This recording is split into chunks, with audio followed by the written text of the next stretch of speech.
What is up, YouTube? In the last video, I posted the cold welds that I did on that case that didn't work. Bummer. Wasn't overly optimistic. I figured maybe I'll get lucky. Burnt everything in, did not stick. Too cold on the aluminum with the crank and everything still assembled. So, went ahead and ripped, well, weld cracked, which means I'm going to do it right. Which, unfortunately, means that this entire bike needs to be taken apart. The entire motor will get redone. I'm not doing anything over the top. As of right now, I am not planning on cleaning up any of the burnt or oxidized aluminum. Not planning to touch anything on the aesthetics of this. And I know that the motor was a super strong runner. And just given the way it fired up and ran and idled and took throttle and everything was working as it should.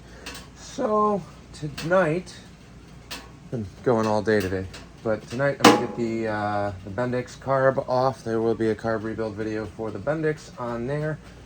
Then start just kind of trying to clear some room. So carb's coming off. I'll get the other pipe off.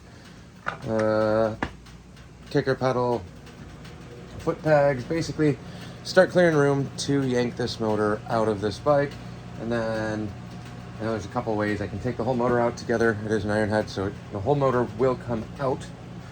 Or I haven't decided how far I want to go yet. I'll pop the push rods and push rod caps and all that, get rid of all of that, and then decide if I'm going to take the heads off first or if I'm going to yank the whole motor and do the whole motor on the bench. Doesn't really matter to me at this juncture. It's much easier to lift in and out of the bike if the heads and jugs are off, so kind of leaning towards going that route right now, but I don't know, haven't made that decision yet. So quick little teardown, update you guys as we make progress on this now.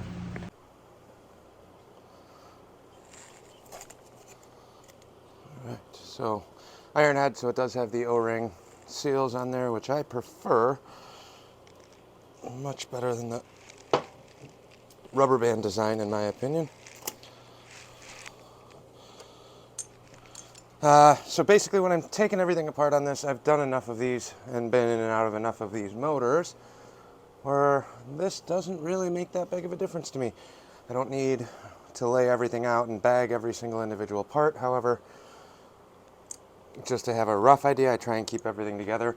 I do have one crappy tote. Right now it's got a bunch of the primary stuff in there and then some of the Evo clutch tools that I still got to put away. But I am going to make one giant bin of everything ironhead, then throw it all back together down the line. Again, if you haven't done this before or you're not necessarily that comfortable with taking stuff apart, be more organized. It helps you in the long run. I'm not too worried about it. It'll go back together. So, carb is off. Now we're going to move on to stupid accessory stuff. So let's just blast off all these. Kicker pedal, shifter, all of that jazz. 9/16 on your kicker pedal, and when I take all this stuff apart, I will just put the bolts and hardware right back where they came from, just so you're not losing it. Sometimes that little bit goes a very long way.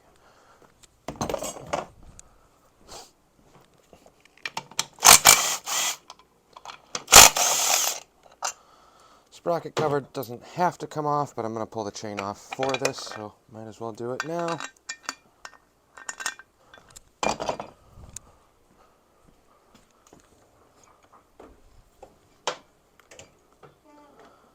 Oh, my brand new sprocket stuff. Oh well. In all honesty, this is exactly what you get when you try to cut corners. I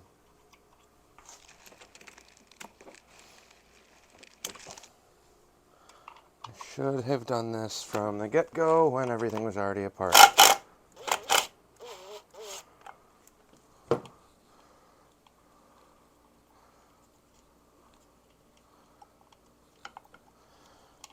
And now actually I'm kind of losing track. I don't remember if it was this bike that I actually took apart. I don't know if I ever opened the trans on this one. I know I put a new sprocket on it because that was shot. I don't think this trans was opened up, so I really don't know what the shape of that is. So in that regard, it's going to be kind of nice to give this just a quick once over. Verify that everything's good.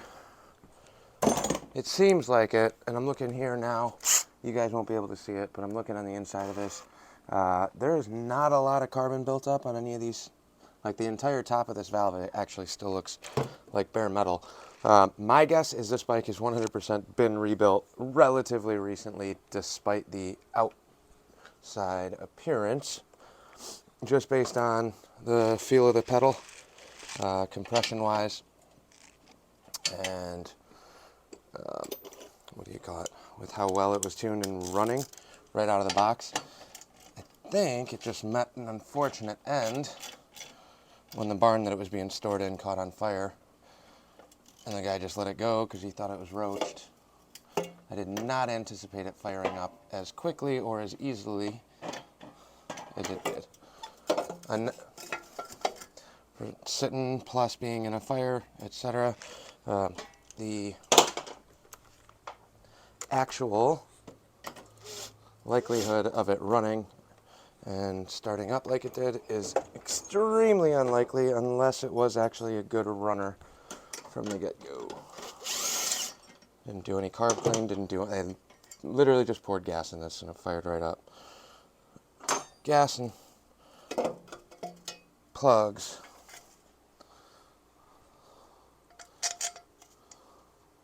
Well, checked spark on the plugs. I didn't replace those either.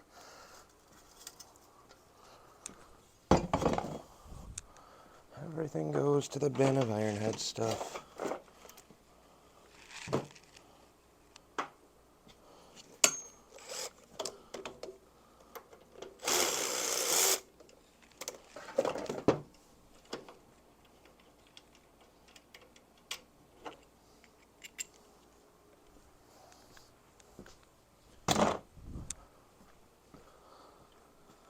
Alrighty, I gotta decide what I want to do on these.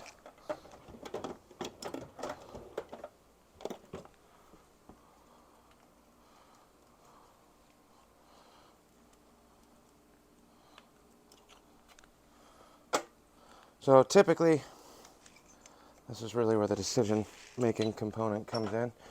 If I pop all these push rods and caps off, the tubes and caps, it will give me access to the bolts on this side since I don't have room to get to them. On iron heads, the bolts come down from the top, whereas shovel heads and pans, knuckles come up from the bottom. When they come down from the top, you can get to the front four on the front head. However, the bolt, if you guys can see the screwdriver, is right there, sandwiched in between the frame and the head, so you can't really get a socket or a wrench in there.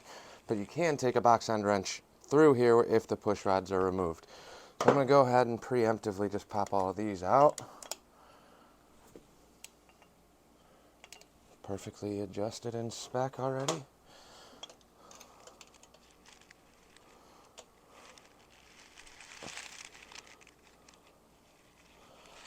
I will have to put an order in for some gaskets here soon. That's, I think, why I was trying to be so cheap about it. Not that it's a ton in the grander scheme of things. However, head gaskets and whatnot do add up pretty quick.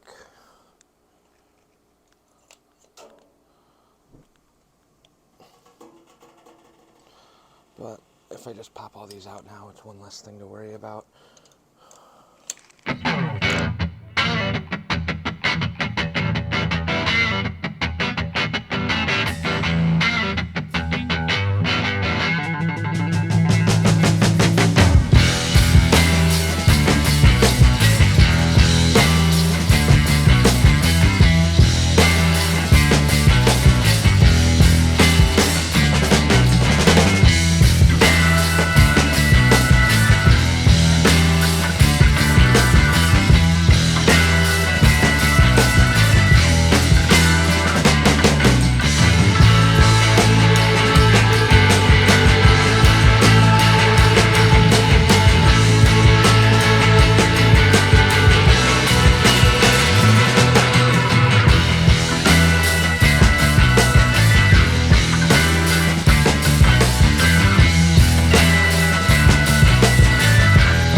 almost feels like there might actually be Loctite on these adjusters, which is completely unnecessary.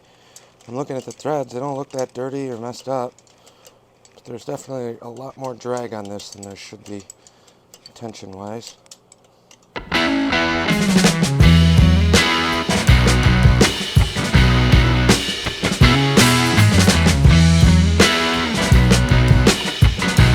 Fortunately, everything I touch on this is now going to lose its awesome patina.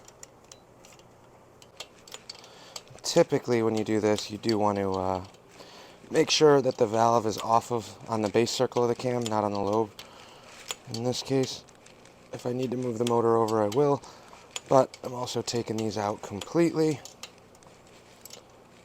And there's a lot of adjustment.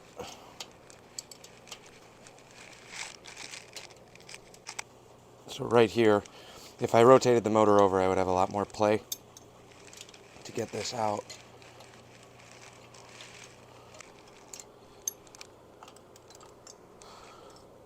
Now for the push rods, I like to leave them on the bench in the order I take them out. So I'll have 2 caps over here, 2 push rods back here. The frame's going to stay up here regardless, so don't have to worry about that one all that much. Come on, my hands are all oily. Lots of mud and gunk in here. Springs on the inside are a little rusty, so if they're super stuck, you can usually lift that collar up, just kind of slide up the gasket a little, like so. That'll take all your pressure off. The drag in there is from the dry rotted, kind of crusty, rusty O-ring on the inside of that. Every one of these, come on, give me a break.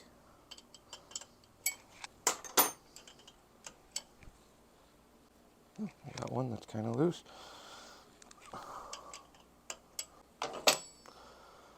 Again, if you're trying to pull the motor, this is not a necessary step. You can leave all the push rods and stuff in. I just haven't decided how I'm going to actually yank this motor out yet, which is why I'm going through this now. One way or another, to fix the repair on the case, I need to disassemble this entire bike down to a bare crank and bare case. So all of these steps will have to get done at some point. If I can expedite it by taking the top end apart this way first in the bike, just because I don't have that much benchtop space right now. If I get the top end apart, then I can essentially take this frame off and use this table for the motor rebuild. But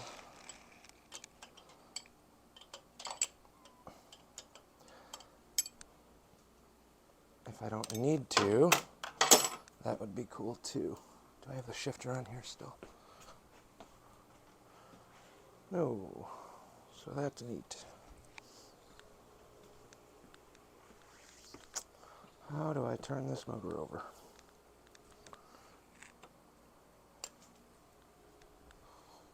Where's my kicker? Oh. Best part about kick bikes. Oh no, I can't do that because my clutch isn't hooked up. Alright, we'll come back to that. This one's not necessary. It's the rear head that you can't get to. This one I actually can once I pull this coil off. So there's that. Cam chest is going to stay on. I'm going to leave the bottom end together. Let's pop the chain. Don't ask me why I have the biggest screwdriver ever right now.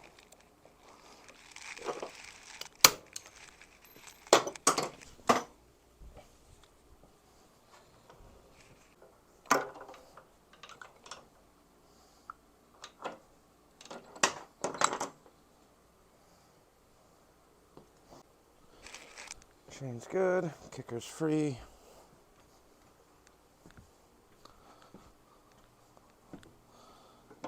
Alright, other than that, we're pretty much down to motor mounts. The upper motor mount actually is only holding the cylinders together. It's not actually connected. So, pretty much everything's free on this section now.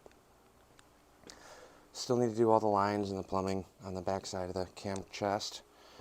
I might drain the oil on this from the tank.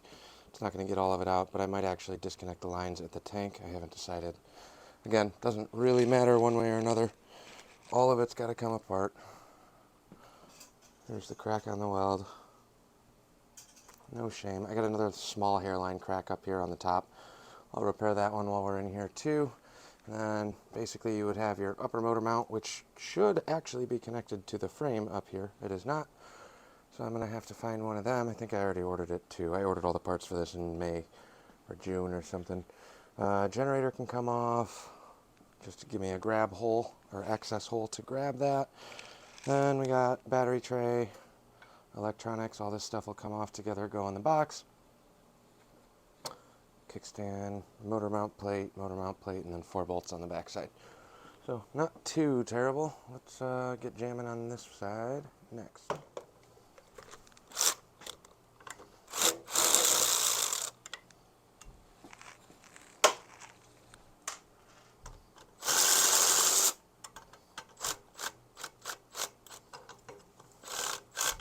One broken rubber isolator mount.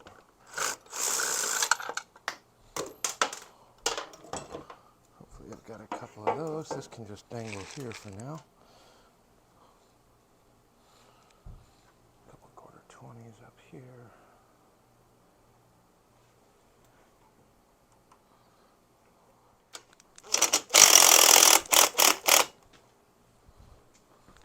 Spinning.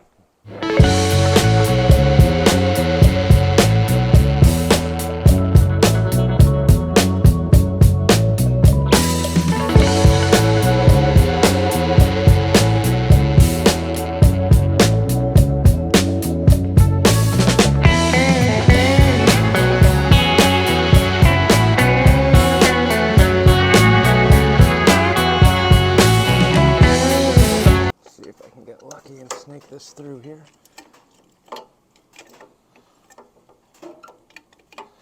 Doubt it.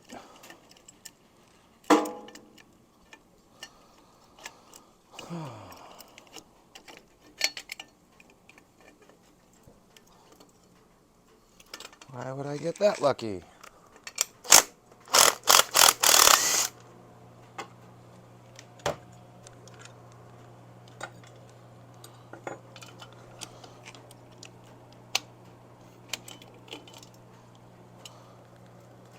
Go. I'll stay out here, out of the way. So these are actually threaded. This is not supposed to be bolted this way. It's what is it? 5/8 fine thread or something? 7/16 fine thread. It's been a while since I've done an iron head. It's fine. We'll leave those in there for now. That's all right. Then I think I'm actually gonna pull the generator just because that's a really nice leverage point to lift.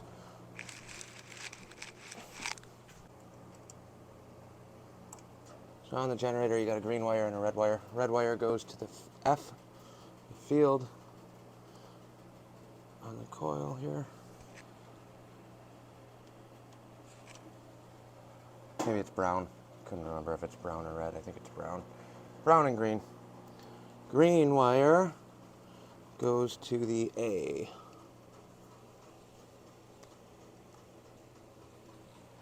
I might have flipped those. I don't have this memorized anymore. Either way, green one goes to the back, brown one goes to the front.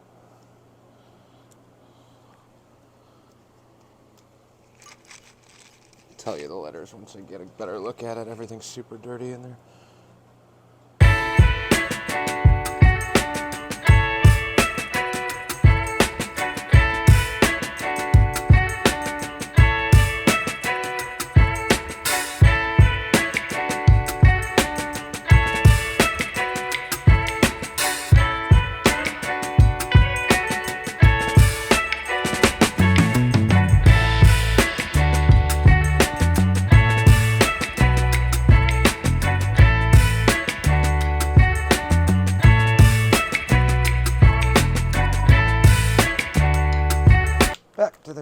side, you basically have 2 bolts on the generator. I'll show you guys that when I come back around.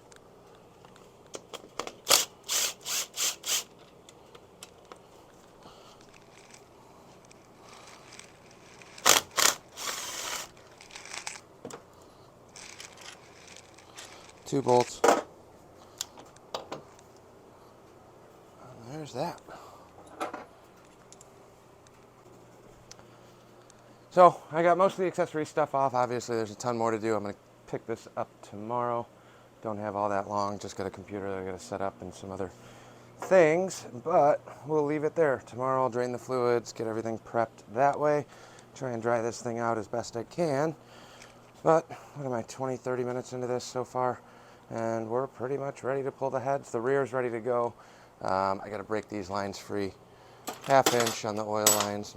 Nothing too critical. However, slowly but surely making progress. This is me saying I'm done and then realize there's, oh, I can do this part real quick and I can do this part real quick. Again, if you're taking the whole motor out at once, you don't have to do any of this until you go to rebuild it. However, bench space, real estate is a hot commodity in this garage. So whatever I can disassemble now and have it kind of sectioned off. Basically, right now, the tentative plan, obviously I'll look over everything condition-wise, but having old bikes, old parts, I don't really know what's going on unless you take them apart and look at them. And then when you do that, you either get really lucky or you open up a gigantic can of worms that you're going to have to deal with at a later date. Never know till you dig in. But like I said, I'm going to try and leave as much of this together as possible. I'm not cleaning up the cases. I'm not re-blasting or coating or doing any of the dress-up stuff that you would typically do when you're taking a bike this far apart. Reason being, one, I fell in love with this bike with the crustiness. I'm leaving the paint the way it is. I'm leaving the crusty seat. I'm leaving the crusty tank. It will still look like a bike that was pulled out of a barn fire, but I will know it will be 100% mechanically sound, as much as it can be for an old 70s ironhead. But we'll go from there, I guess. Thanks for watching. Like, comment, subscribe. We'll catch you guys in the next video.